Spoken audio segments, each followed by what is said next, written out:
Aujourd'hui, zoom sur l'ESAT, établissement et service d'aide par le travail de Chauffailles. Cette structure existe depuis 1992 et accueille des personnes en situation de handicap. À quoi ressemble le quotidien à l'accueil de jour de l'ESAT?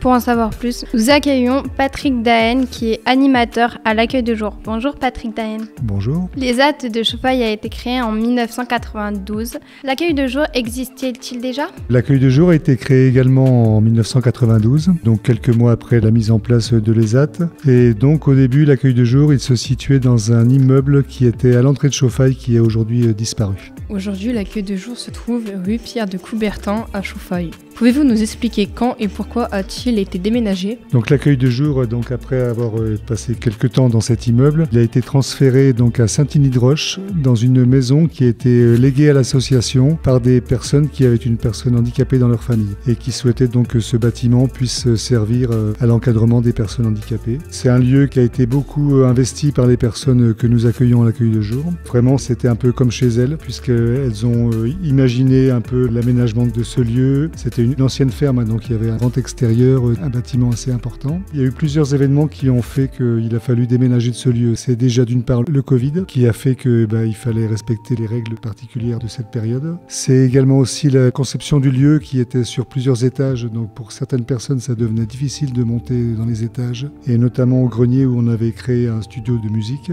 Et puis il y avait la question du transport qui était aussi problématique puisque comme on accueille un nombre de personnes qui ne pouvaient pas tenir dans un seul véhicule, il fallait faire 2 allers-retours le matin, 2 à midi pour rentrer manger et pareil l'après-midi. C'était trop chronophage, donc il a fallu envisager de se rabattre sur l'ancien internat proche de l'atelier de Chauffailles. Comment les personnes en situation de handicap ont-elles vécu ce déménagement? Qu'ont-elles ressenti? Alors c'est vrai que ça a été un crève-cœur pour la plupart de quitter ce lieu qui était un peu comme chez eux. En plus ça s'est fait de façon assez brusque, donc on n'a pas préparé les choses comme on aurait pu le souhaiter. Mais heureusement il y a eu un petit temps de transition du fait du Covid. On nous a attribué une salle dans laquelle on pouvait respecter les normes de sécurité liées à la distance, des choses comme ça. On a eu le temps après de préparer l'installation dans les locaux actuels. Combien de personnes en situation de handicap pouvez-vous accueillir simultanément au sein de l'accueil de jour?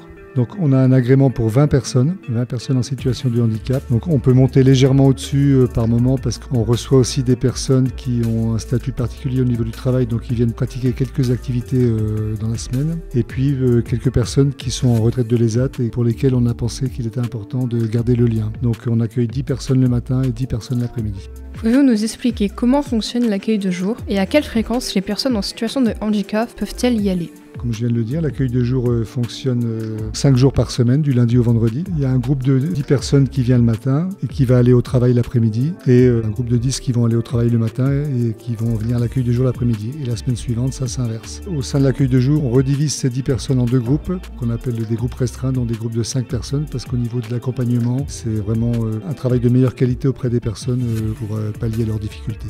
L'accueil de jour propose des activités et des ateliers. Pouvez-vous nous expliquer lesquels et pourquoi? Alors là, on est dans une période de transition. Moi, ça va faire 7 ans que je suis à l'accueil de jour. Dans l'équipe, on est 2 animateurs, plus une personne qui est déléguée un jour, tous les 15 jours, d'un autre service de l'ESAT, et plus quelques intervenants extérieurs ou des stagiaires. Et donc, ma collègue qui était là depuis 25 ans est partie en retraite. Donc avant, le projet, c'était vraiment de nous baser sur des activités artistiques, de la peinture, du théâtre, de la musique. Suite au départ de ma collègue, on a embauché quelqu'un qui était auparavant sur le foyer. Lui est plus compétent dans toutes les activités sportives. Donc voilà, moi j'encadre la musique, je propose une activité journal, une activité reportage.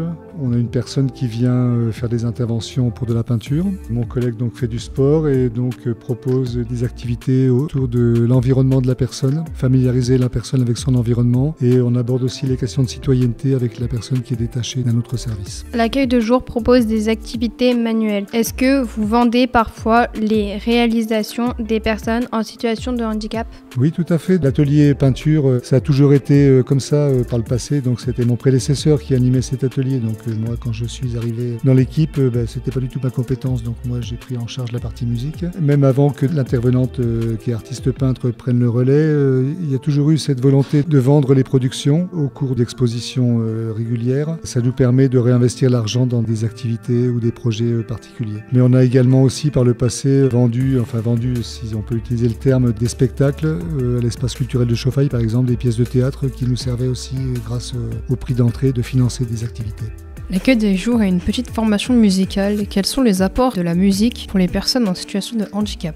Oui, effectivement, donc on a un atelier musique qui fonctionne toutes les semaines. Par le passé, il y a toujours eu des intervenants qui ont fait de la musique à l'accueil de jour, donc des percussions, du chant, différentes choses. Moi, quand je suis arrivé, on m'a confié cette mission. Au début, j'ai commencé par proposer aux personnes de partager leurs goûts musicaux. Et puis, un usager m'a parlé du fait qu'il prenait des cours de batterie à l'école de musique de Chauffailles et qu'il ne pouvait pas répéter chez lui. Je lui ai proposé d'amener sa batterie dans nos locaux. M'est venue l'idée de proposer de faire des reprises de variétés avec une formation rock, basse, batterie, guitare, percussion, chant, piano. Et donc, les personnes apprécient beaucoup la musique. La musique, c'est un langage qui est universel, donc on peut facilement communiquer, partager des choses en musique. Plus ça va, plus on aborde de nouveaux morceaux et plus les compétences s'intensifient. Vous accueillez des groupes de personnes handicapées. Combien de personnes sont présentes pour les encadrer et quels sont leurs statuts ? On est 2 dans l'équipe, 2 animateurs. On est tous salariés de l'association, avec 2 diplômes différents, un diplôme de niveau 3 pour ma part, puisque je suis également le coordinateur de la structure, et un diplôme de niveau 4 pour mon collègue. Puis donc on a une personne qui est détachée donc d'un service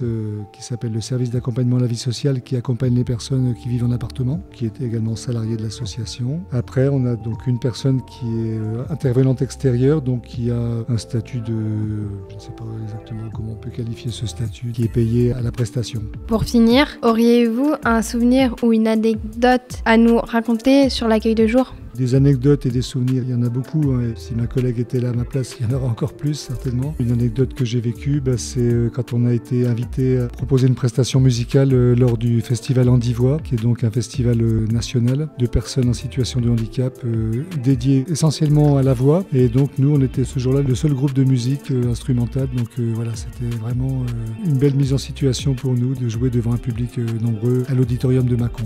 Merci Patrick Daen d'avoir répondu à nos questions. Si nos auditrices et nos auditeurs souhaitent en savoir plus sur les ZAD de Chauffailles, vous pouvez contacter le 03 85 25 20 92. Merci à vous.